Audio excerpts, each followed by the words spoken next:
Rescue भारतीय बहरिया Iran में 2 naval warships Indian navy की बंदर अब्बास जो कि सी पोर्ट है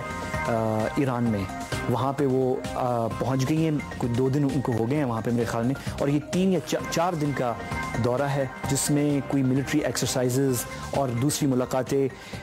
इंडियन और ईरानी नेवी के दरमियान होनी थी। और इसमें जो नेवल चीफ हैं ईरान के, उन्होंने भी स्टेटमेंट दिया, आप स्क्रीन पे देख रहे हैं सब कुछ। उन्होंने कहा है कि हम मज़ीद तक़वियत देना चाह रहे हैं ये मिलिट्री टू मिलिट्री रिलेशंस जो हैं ईरान के और भारत के साथ। आपको पता है कि ईरान ने भारत के साथ डिफेंस पैक्ट भी साइन किया हुआ है पहले,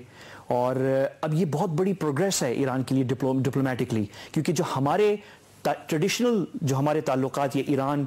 हमारे ईरान के साथ करीब तरीन यानी कि हलीफ था पाकिस्तान का 1979 तक, जब तक रज़ा शाह पहलवी थे। जब इस्लामिक रेवोल्यूशन आई उसके बाद से अनफॉर्चुनेटली ईरान की तरफ से हमारे यहाँ भी कुछ चीज़ें हुई, लेकिन मेनली ईरान की तरफ से जो है वहाँ पे कुछ, क्योंकि उनका ये था कि पाकिस्तान के ताल्लुकात बड़े स्ट्रॉन्ग थे शाह रज़ा पहलवी के साथ, तो इसलिए वो पाकिस्तान को जो है थोड़ा सा, मेरे ख्याल में एक तज्ज़िया ये है, और भी बहुत सारी रीजंस है, लेकिन एक तज्ज़िया ये है कि क्योंकि पाकिस्तान बहुत करीब था शाह रज़ा पहलवी के, तो इसलिए जो है वो पाकिस्तान को उन्होंने थोड़ा सा, अब जो बाद में जो रेवोल्यूशन के बाद हुकूमतें आई, उन्होंने थोड़ा सा पाकिस्तान को डिस्टेंस पे रखा। तो लेकिन अब ये इंडिया क्या कर रहा है भारत कि पहले तो आप देखें कि जो मसला इमारात के साथ हुआ, मोदी साहब वहाँ चले गए, अब हमें क्या, यानी हमारी डिप्लोमेसी जो है को मिडल ईस्ट में और गल्फ में जितना ज़बरदस्त तारीखी ढचका अब इस साल 2015 में मिल रहा है, वो हमारा किया जो कुछ हमने बनाया था पिछले 50-60 सालों में डिप्लोमेटिकली मिडल ईस्ट के अंदर इंक्लूडिंग ईरान, ये सब जो है हमें गिरता दिखाई दे रहा है। कि एक तरफ जो है इमारात जैसा मुल्क जिसने पाकिस्तान के अंदर न्यूक्लियर प्रोग्राम जब हमारा बन रहा था उस वक्त ताउन किया, उन्होंने हमारी मदद की स्मगलिंग में, जब हमें ज़रूरत पड़ी चीज़ों की स्मगलिंग करने की, न्यूक्लियर बम बनाने के लिए, उस वक्त मदद की उन्होंने मुख्तलिफ और सियासी और अस्करी तौर पर मदद की, हमारी जंगों के अंदर न्यूक्लियर डेटोनेशंस के बाद की। वो मुल्क 34-35 साल तक उसने कभी भारतीय वजीर आज़म सदर को अपने मुल्क की दौरा करने की दावत तक नहीं दी, हालांकि उनकी कोई बराह रास्त भारत से दुश्मनी नहीं थी, सिर्फ इसलिए नहीं दी कि उनका हमारे साथ पाकिस्तान के साथ ताल्लुक था बहुत गहरा। लेकिन अब जाके वो इंडिया के पीएम को बुलाते हैं, अब जाके वो उनको बल्कि इजाज़त देते हैं कि वो अपनी सरजमीन पे खड़े होकर पाकिस्तान के खिलाफ बात करें, बल्कि वो जो इंडियन सहाफ़ी इमारात के जो अंग्रेज़ी ज़ुबान के अखबारात हैं उसमें खुलकर वो प्रो इंडिया बात कर रहे हैं, कश्मीर के हवाले से भी और दूसरी चीज़ें। तो एक तो हमारी ये नुकसान हो गया। दूसरा नुकसान ये हुआ, अगरचे सऊदी अरब ने जो पेशकश मोदी साहब ने की थी इमारात के अंदर कि हम अरब ममालिक जो हैं पूरे खित्ते के, वो जो तारीख़ी ताल्लुकात हैं पाकिस्तान के साथ, पाकिस्तान ने military, air forces, navies middle east के मुख्तलिफ ममालिक की ट्रेनिंग पाकिस्तान ने दी थी। तो ये जो ताल्लुकात पुराने हैं ये अरब ममालिक ख़त्म कर दें मुकम्मल तौर पे पाकिस्तान के साथ, और इंडिया तैयार है कि हम ट्रेनिंग भी दें, आपको चीप सोल्जर्स भी दें, हम सब कुछ करें, और अगर आपको यमन में भी मदद चाहिए वहां पे भी हम अपने फौजी भेजने के लिए तैयार हैं। लेकिन कंडीशन इंडिया की है कि पाकिस्तान के साथ, तो इसमें कम से कम सऊदी अरब जो है और 1-2 और हो सकता है कतर जो है, इन लोगों ने जो है इस चीज़ से इनकार किया कि ये शुक्रिया कि आपने ये ऑफर दे रहे हैं, लेकिन हमने ये चीज़ नहीं करनी। लेकिन सऊदी अरब ने ये ज़रूर किया कि पहली दफ़ा भारत ने इस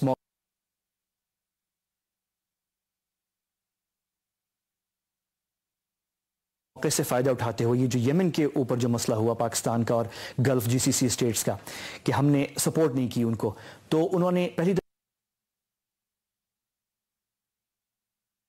दफ़ा ये हुआ कि स्क्वाड्रन एक इंडियन एयरफोर्स का जो यूके जा रहा था, मेरे ख्याल में ये आयरलैंड जा रहा था किसी मिलिट्री एक्सरसाइजेज में,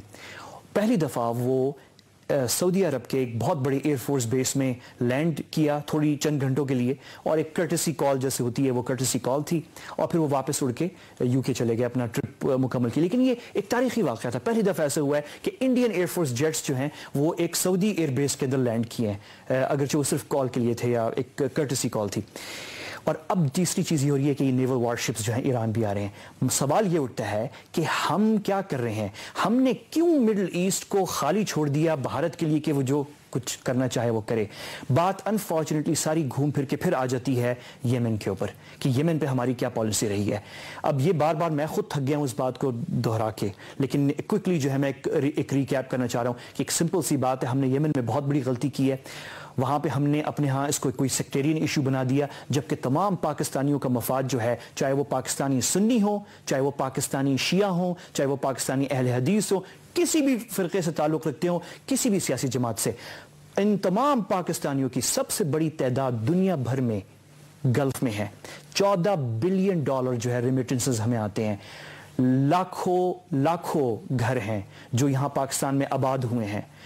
उस सोर्स की वजह से। ये हमारा स्ट्रेटेजिक मफाद है। यानी अगर कोई दूसरा मुल्क हो और उससे कहा जाए कि आपके $14 बिलियन और इतने लोगों का मफाद ख़त्म करने जा रहे हैं हम, तो वो जंग पे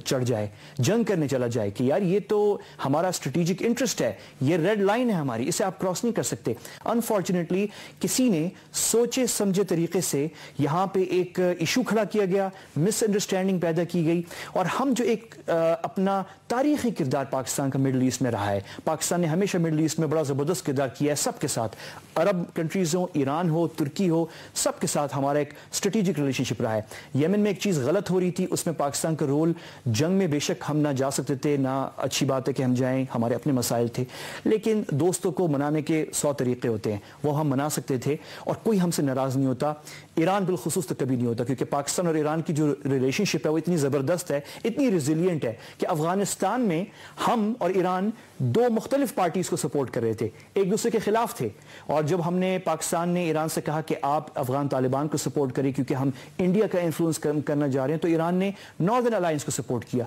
कोई हर्ज नहीं है इसमें, ईरान का मफाद था, वो अपनी जगह है, और बाकी हमारी रिलेशनशिप स्ट्रांग रही ईरान के साथ। तो ये बातें जो हमारे यहाँ हुई कि नहीं सेक्टेरियन इशू बन जाएगा अगर हम ये सारी गलत थी। अनफॉर्चुनेटली हमें बहुत बड़ा और नुकसान क्या हुआ जो अब आपको सामने नजर आ रहा है, नुकसान ये है कि मिडल ईस्ट से हम ना इधर के नहीं रहे ना उधर के हैं। इंडियंस जो हैं वो इनरोड्स अब इमारात में भी बना रहे हैं, सऊदी में भी बना रहे हैं, ईरान के साथ भी बना रहे हैं। बल्कि चौथी आपको मैं एक और खबर दे दूं कि सुषमा स्वराज साहिबा जो हैं, जो वजीर खारजा हैं इंडिया की, वो अब जनरल अब्दुल फत्ताह सीसी के पास भी पहुंच गई हैं, काहिरा पहुंच गई हैं। वजीर दिफा मिस्र का और उनकी मिलिट्री लीडरशिप अप्रैल में पाकिस्तान आई थी यहाँ पे मुलाकातें करने के लिए। मुझे नहीं पता कि किस तरह हमने उनको रिसीव किया, लेकिन नतीजा क्या हुआ वो ये है कि सुषमा स्वराज जो है वो वहाँ जाती हैं कायरो, अभी गई थी कोई 2 हफ्ते पहले, और वहाँ पे अब्दुल फत्ताह सीसी से मिलती हैं और कहती हैं हम आपके साथ हैं, आप जो आपको हमने अनफॉर्चुनेटली पाकिस्तान ने हमें नवाज शरीफ साहब की हुकूमत ने तुर्की के कहने पे तनकीद कर दी मिस्र की हुकूमत के ऊपर। वो जो मुर्सी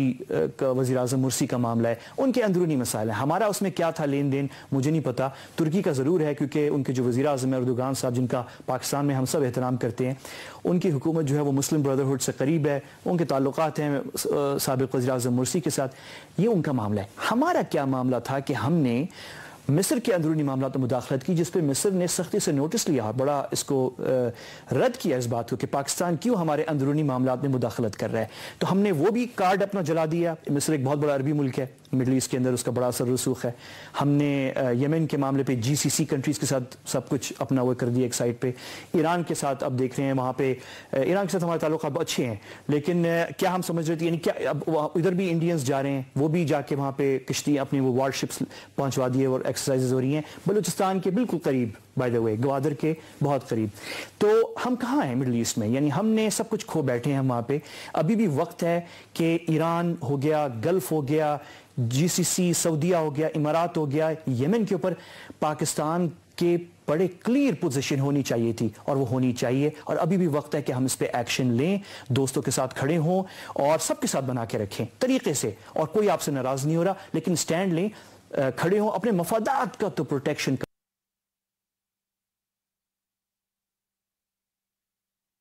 कम से कम आप करें।